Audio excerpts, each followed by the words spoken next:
반갑습니다. 8월 2일 월요일 큐티 스케치 시간입니다. 오늘 본문은 빌레몬서 1장 15절로 25절까지의 말씀입니다. 오늘 본문은 이렇게 시작합니다.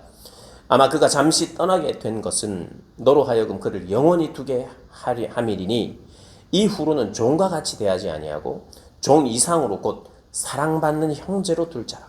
내게 특별히 그러하거든 하물며 육신과 주 안에서 상관된 내게랴. 어제 본문에 어제 말씀에 새 사람이 되었고 또 누군가가 새 사람이 되었다면 새로운 시각을 가지는 게 당연하다고 그랬습니다. 그리고 새로운 시각이 나에게 잘 안 가져질 때 새로운 시각을 갖고 복음의 시각을 가지고 내가 볼 수 있기를 원한다고 그렇게 기도하라고 말씀을 드렸습니다. 그게 필요하죠. 하나님 나에게 복음적인 시각을 주시옵소서. 사람을 대하는 복음적인 시각, 믿지 않는 자들을 향한 복음적인 시각, 그리고 믿는 자들에 대한 복음적인 시각, 정말 변화가 더딘 사람들을 향한 복음적인 시각 주십시오. 그게 우리에게 꼭 필요한 기도의 제목입니다. 사도 바울은 그런 새로운 시각을 소개하고 있어요. 복음적인 시각을 소개하고 있어요. 예전에는 무익했는데 이제는 유익하게 되었다. 어제 본문.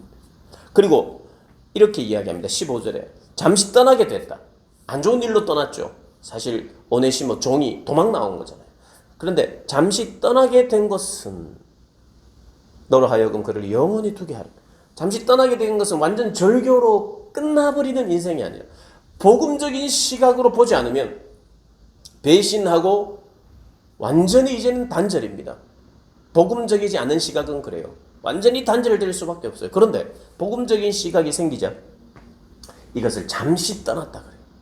잠시 떠났지만 그를 영원히 함께하게 하도록 믿음의 형제로, 예전에는 종이었지만 이제는 복음 안에서 한 형제로 만나게 하기 위해서 하나님께서 도둑질해서 떠난 것조차도 잠시 떠나게 된 일에 불과하다고 지금 복음적인 시각이 바울에게 열려 있어요.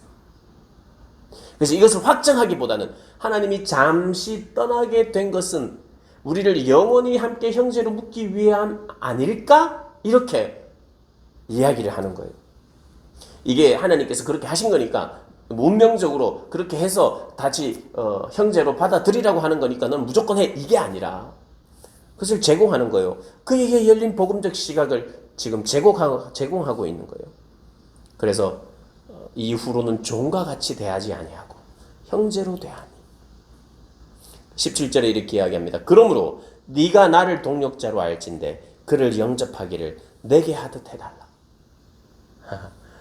오네시모를, 그 배신자를, 그 종을, 그 고대 사회의 이 종은요, 물론 이 히브리법 안에는, 율법 안에는 그 종을 함부로 해서는 안 돼요. 막 종이 도망갔다가 그를 함부로 잡아다가 끌고 막 죽이라 그러고 막 벌을 하고 이러진 않아요. 그러나 그 시대 고대 다른 나라의 종에 대한 법들은 그냥 뭐 사형에 처하고 이렇게 도망갔다 그러면 그냥 죽고 그냥 쉽게 그렇게 취급해 버렸어요. 이 상황은 이때 노예는 함부로 좀 하는 편이에요. 그런데 이 종을 한 형제로 받아들인다는 것은 참 쉽지 않아요. 신분도 다른데 거기에다가 해를 끼쳐요. 그런데 복음이 열리니까 이제는 예전에는 종이었던 것 같지만 이제는 형제다. 이렇게 이야기를 합니다. 그래서 나를 대하듯이 대해달라. 이게 무슨 말이에요? 나를 사랑하고 영접하듯이 이를 오네시모를 그렇게 받아달라. 그러니까 이 사랑에 꼬린해달라 이런 말입니다. 사랑으로 우리가 함께하자. 그러니까 네가 나를 사랑하는 것처럼 내가 너를 사랑하는 것처럼 네가 오네시모를 사랑하고 오네시모도 너를 그렇게 사랑하는 예수의 사랑으로 우리가 하나 되자. 사랑하자. 그 이야기. 사랑하면 새로운 시각이 열리고 그 시각 때문에 이 사랑이 사랑으로 하나 될 수 있다를 이야기하는 거예요. 이게 어떤 면에서 결론입니다. 예, 맞아요. 결국 사랑하게 되고 화해하게 되고 하나 되는 거. 이게 결론입니다. 그런데 바울은 이게 결론이 아닌 것을 이야기하고 있어요. 자, 우리가 이제 용서 못했던 사람을 사랑하고 용서하고 으쌰 손잡자, 화해하자, 눈물로 같이 사랑해, 이걸로 끝이 아니에요. 왜 지금 사도 바울이 이렇게 사랑하고 하나 되기를 그렇게 힘쓰느냐? 그 이유는요, 하나 되어서 복음에 전력하기 위해서 지금 그 이야기를 하는 거예요. 19절에 나 바울이 친필로 쓰노니 내가 갚으려니와 네가 이 외에 네 자신에게 빚진 것은 내가 말하지 아니하노라. 이 말은 약간은 너 내가 혹시 너에게 빚진 그 돈의 액수 그게 있으면 오네시모가 얼마를 훔쳤는지 그 훔친 그 돈 필요하면 내가 갚겠다 이 말을 한 거예요. 그러나 너도 나한테 빚진 것이 있는데 나는 그거 말하지 않겠다. 이 말은 약간은 협박 같기도 해요. 그렇지만 이 협박이라기보다는 이 빌레몬에게 이제 너는 그렇게 갚으라고 때를 쓰는 사람은 아닐 거다라는 그런 의미입니다. 그러면서 21절에 이야기를 합니다. 나는 네가 순종할 것을 확신함으로 내게 썼노니 네가 내게 말한 것보다 더 행할 줄 아노라. 그리고 이렇게 이제 마무리를 하고요. 22절을 보면 이렇게 이야기합니다. 오직 너는 나를 위하여 숙소를 마련하라. 너희 기도로 내가 너희에게 나갈 수 있기를 바라노라. 그러면서 이제 갇힌 자 된 사람들에게 이제 복음의 그 동력자들에게 문안하는 내용이 나옵니다. 여러분, 왜 우리가 이 땅을 살면서 적어도 하나 되고 서로 사랑해야 되느냐 하면 하나님께 영광을 돌리기 위함이에요. 사랑하고 용서하는 그 자체도 영광이지만요, 하나 되어야 하나님의 일을 하나됨으로 할 수 있잖아요. 지금 사도 바울의 목표는요, 최종적인 목표는 그냥 화해가 아니에요.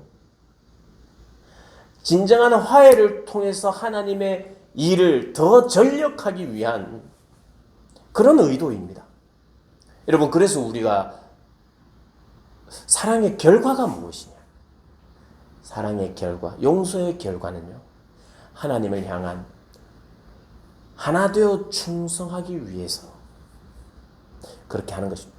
물론 하나 되어 충성하다가 또 사랑하게 되고 이게 맞물려서 돌아가지만요, 마지막 결론이 지금 사랑과 화해로 끝나는 게 아니에요. 이 교회로서 사랑해야 될 사람을 사랑하고 복음에 전력하기 위함입니다. 그래서 기억해야 돼요.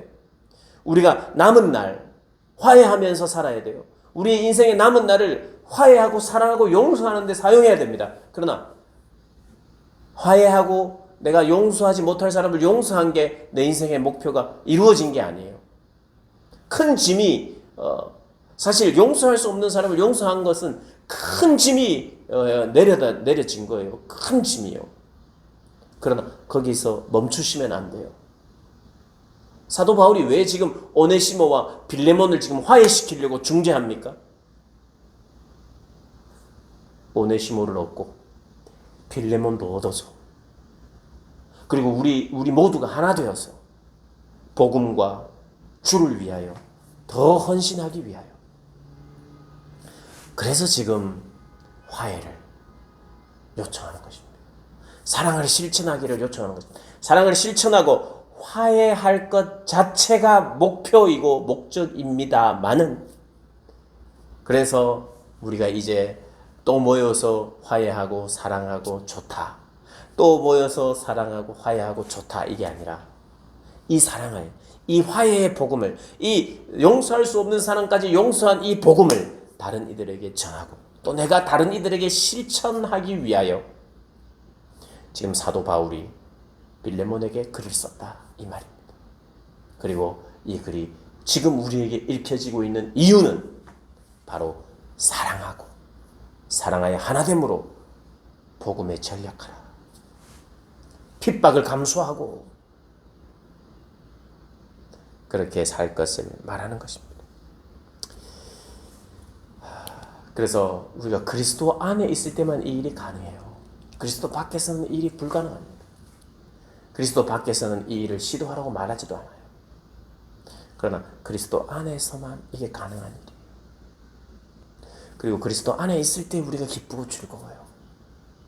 그리스도 안에 있을 때 사람들에게 참된 기쁨을 선사할 수 있고 그리스도 안에 있을 때 참된 위로를 줄 수 있어요. 인생의 성공은 그리스도 안에 있을 때만 가능합니다. 인생의 목적과 의미도 그리스도 안에만 가능해요. 이 모든 것이 그리스도 안에 있을 때 우리 인생도 의미가 있어요. 우리의 기쁨도, 우리의 눈물도, 우리의 감사도 모든 것이 의미가 있어요. 그래서 이 기독교의 신앙은요, 나의 일부가 아니고 전부예요. 그래서 그 기독교의 진리가 나를 끌어가야 돼요. 기독교의 철학이 나를 끌어가야 돼요. 내가 이 사람 용서하면 내가 이 세상에서 잘 살겠지 이런 게 아니라 세상에는 즐거움이 없어요. 세상의 방식에는 즐거움이 없어야 되는 사람입니다. 그리스도 안에만 즐거워. 그러니까 그리스도 안에 있는 즐거움을 우리가 발견해야 되고 누려야 돼요. 그래야 다른 사람들에게 설득할 수 있어요. 다른 사람들에게 이야기할 수 있어요. 복음 안에만 즐거움이 있고 그 즐거움을 내가 누린다. 여전히 아프고 어렵고 힘든 세상에서도 복음 안에서 주님 안에서 내가 즐겁다 기쁘다 말할 수 있어야 돼요. 경험해야 돼요. 그래야 그들을 설득하죠. 그러나 이것이 경험되지 않으면요. 그리스도인은 어떻게 사느냐? 주 안에 있는 기쁨을 누리지 못하면요. 그리스도인은 이런 삶을 이중고에 시달립니다. 첫 번째는 삶 자체가 힘들어요. 그죠? 그리고 삶은 삶대로 힘들고 신앙은 신앙대로 힘들어요. 그러니까 삶도 우울한데 이 신앙은 자꾸 용서하라. 그리스도 안에서 추구하라.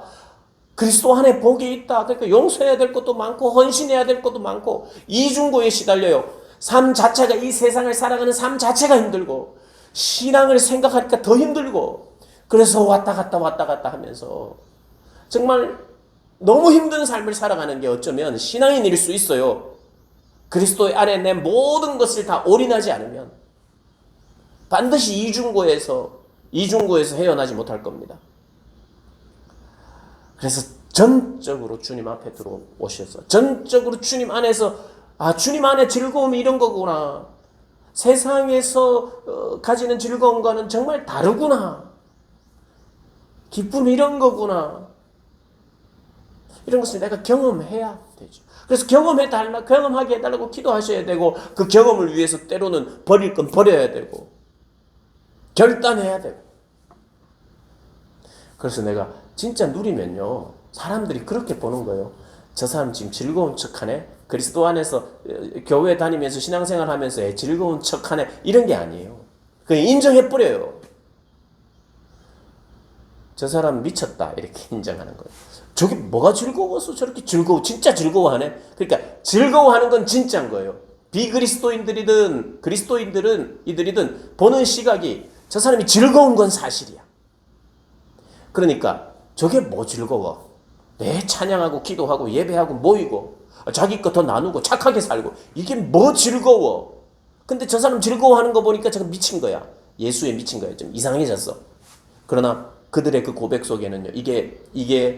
이걸 인정하는 거예요. 저 사람 즐겁게 사는구나.